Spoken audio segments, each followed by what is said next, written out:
Hey everyone, I'm going to be doing a Q&A on our wave therapy treatment, what it is, what to expect. So Jill will be asking the questions and I will be answering them.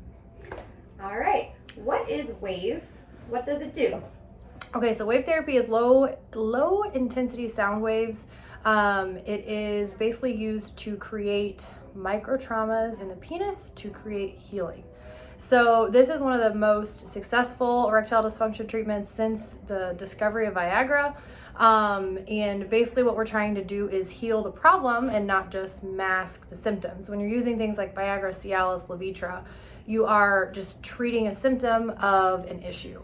When we're using something like wave, we're actually trying to treat the issue and treat the root cause and create healing.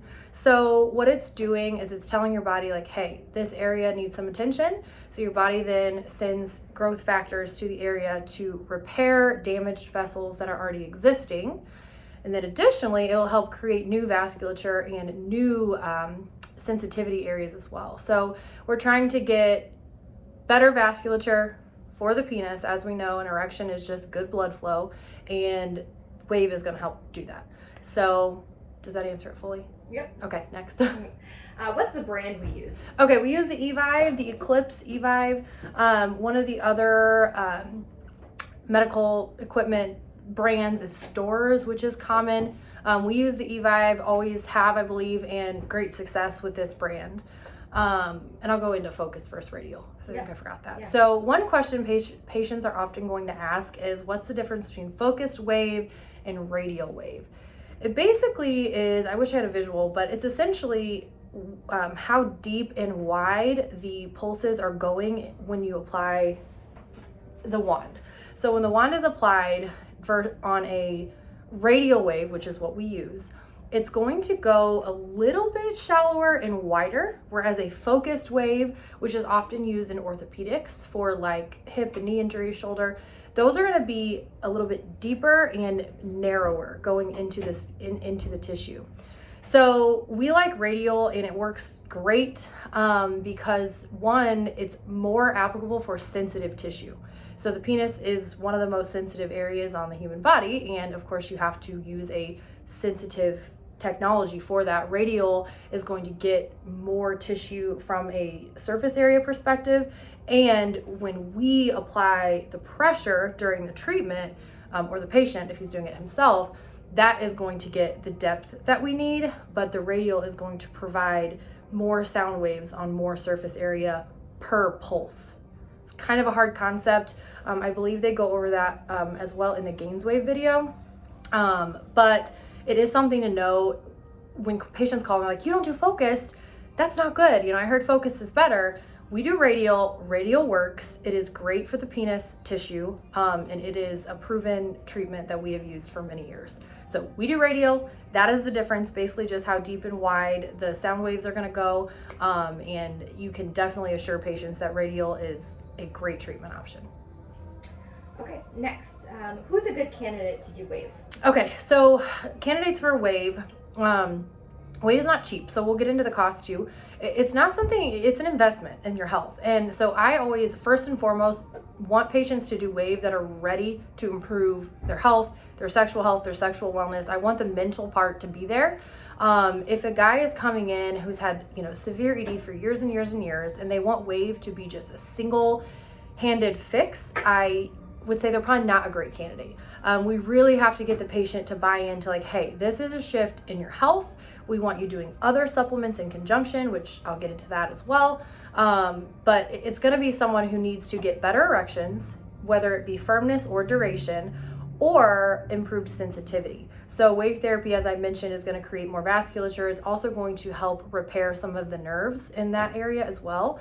And so if a patient's just really struggling to reach climax, they're not having a lot of success with just the overall sensitivity, wave could be a great option. Even if they don't have a hard time getting an erection, it can be something that helps them get more sensitivity. So anyone in those categories would be great. Again, I like to make sure the patient really has the right mental and emotional and financial expectations so they're not disappointed. We would always rather, give them, less of an expectation and then them be, overly excited with the results. But again, a quick fix, probably not always. Guys who are in better metabolic health are going to get better results. So if you have someone who has severe diabetes that's uncontrolled, severe hypertension that's uncontrolled, they might not be the best candidate to just jump right into wave. We're going to want to really get their metabolic function back in check before we add wave, because again, arterial function and the way that your body responds to a message that it needs to heal is important, and that is going to be highly dependent on how functional the body is. So it's not that those people can't get good results, because we have absolutely had people with good results. I have a specific patient in mind in Town and Country who had a horrible diabetes, and he did 12 waves, the full 12 waves, no success. He left us for a couple years, really got his health in check. His primary care was working with him diligently on his blood pressure and his diabetes. He came back and did another 12 waves, and it was like a completely different outcome. So again, it wasn't the wave's fault. It wasn't that the wave wasn't working, it's his body wasn't receiving the message and doing a good job. So that's the provider's job, to really identify who's a good candidate, and give them proper expectations based on the severity of their ED and their current health status. With that being said, how many sessions are recommended and what's the cost? So how many sessions is going to be dependent on the severity of the person's erectile dysfunction. So the healthier they are, and maybe they're just having trouble, keeping their erection for their expected amount of time, they might be a great candidate for 6 waves. So we're just trying to kind of optimize, do some prevention for further erectile dysfunction, and get them back where they want to go. So I would say it's a very mild, moderate situation. 6 could be appropriate. Now, when you have more severe guys, we're really trying to pull all the pieces together, get their testosterone optimized, get their sexual function optimized, and maybe they do have more severe erectile dysfunction. They haven't had successful erections in years. They're definitely going to need 12. And I tell them that up front, because again, I want them to have a mental, emotional, and financial expectation on this treatment. We never want someone to have buyer's remorse. And, if a guy with severe, pretty, long-term erectile dysfunction only does 6 treatments, I can pretty well say they're going to be disappointed, because they would have needed more. And so, if those guys aren't willing to invest in doing 12 and have that expectation, it may not be the right choice for them. But if you tell them that they need to do 12 and they're ready to do 12 and follow all the recommendations, that is the perfect scenario right there. So it's structured similarly to how we have testosterone structured. So if you purchase individually versus 6-pack versus 12-pack, the individual wave cost is more cost effective as you go up in package. So if you purchase them individually, $299 per treatment. I obviously never recommend patients do that, because it ends up being far more costly. The 6-pack is $250 per treatment. So that breaks down to $1,500 total. Again, $250 per treatment. They do have to pay the $1,500 up front to get that package deal. And then kind of same thing with the 12-pack, they pay $2,400 up front. That breaks down to $200 per treatment, but again, they only get that discount if they pay for the $2,400 up front. I think I hit that right. Yep. Okay, good deal. Yeah. Going into what to expect after, what do you expect for someone who completes 6 or 12 sessions? Yeah, so a lot of patients will say, is this forever? Like, do I have to do it again? And again, it's not a black and white answer. It depends on the person, depends on their health, depends on if they want to do it again. I will say a lot of guys who get a great response from wave therapy like to do it again. They just, say they've done 12 and then 6, 8 months later, a year later, they want to do 6 more. I like that. The more the better. I think there's no downside to doing it other than the fact that it's a time and money investment. But if that's not, a big pressing deal for the patient and they want to do more, by all means. Now, say a patient does 12 and they're like, I don't want to spend more money on this. I want to make sure it just works and I can keep the benefit. I then put a heavy emphasis on doing the other things, like staying compliant with their hormone treatment, keeping their body composition in check, not smoking, not drinking, keeping their blood sugars, at bay. So if, they want to do one treatment or one series of treatments and maintain that long term, they're going to need to prioritize their health long term.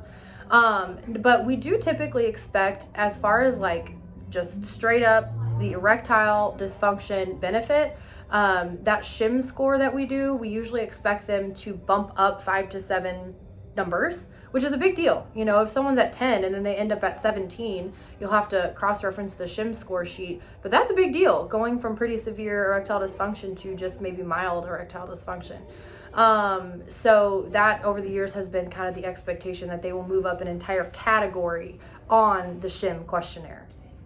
Is anything recommended, other treatments that we do in conjunction with wave therapy? Yes, absolutely. So the providers are always going to talk about that at their initial consultation. The patient coordinators will reiterate it, but it's also very important for our entire team and staff to be aware of the things that patients should be doing in conjunction with wave therapy. So a big one, nitric oxide and daily Cialis. I really strongly advise, as long as the provider has recommended it, that patients who do wave do daily Cialis and or nitric oxide. For those repairs that I was talking about earlier to work, the patient has to have adequate ability to create nitric oxide, and that is totally maximized when you're on something like a nitric oxide supplement that we carry here, and daily Cialis. Also pump too. So pump's another one. You'll add conjunction with pump, and the same with the PRP injection. It's a huge benefit to the patient to do a P shot after their wave treatments. I'll go more into that on the P shot video, but just know that pretty much everything we do for ED can be used in combination to get the outcomes that the patient is wanting. Okay, so the patient decided to do it. What is the day of expectations? So they're going to be here about 20 to 30 minutes. They're going to walk in the clinic, get checked in, go back to the room. There will be lidocaine cream available to the patient. Now, the lidocaine cream helps numb the tissue so that the patient doesn't get an erection during the treatment or have any discomfort. There shouldn't be discomfort anyway. But when our staff is applying the wave treatment and administering the wave treatment, we of course want the patient and our staff to be comfortable, and we don't want the patient to get an erection. So that is what the purpose of the lidocaine cream is.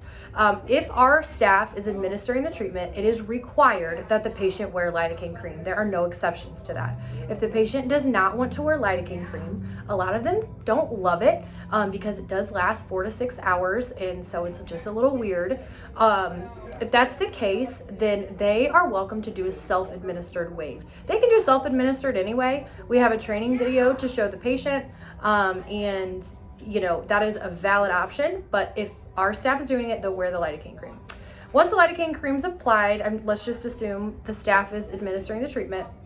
They give them a few minutes for that to dry and absorb. Then they come in and administer the treatment using the wand. This wand, it delivers all of the sound waves. We have the settings on here set. The girls in the lab have, again, a training manual on that, so I won't bore you with those details. But the pressure applied is the important part. So a lot of patients and staff have asked, do you go fast, along the penis and in all the areas that you do, or do you go slow, What really matters is the pressure. Like I was kind of speaking about earlier, is getting the pressure is the vital part, and the amount of pulses, which again is preset on the machine. So you can go a little bit faster, you can go really slow, but as long as you're getting the amount of pulses and the pressure correct, you really can't mess it up. So I think I fully answered that, right? Mm-hmm. Okay, next. That was it. Okay, so self-administered is an option. Oh, and then the patient will just clean up and leave. Self-administered is an option. Our staff doing it is an option. One take I kind of like to recommend is the patient let our staff do the first one, so they can see and feel how it's supposed to go, and then they can do it themselves from there if they want to. So yeah, I think that's everything. See ya in the next one.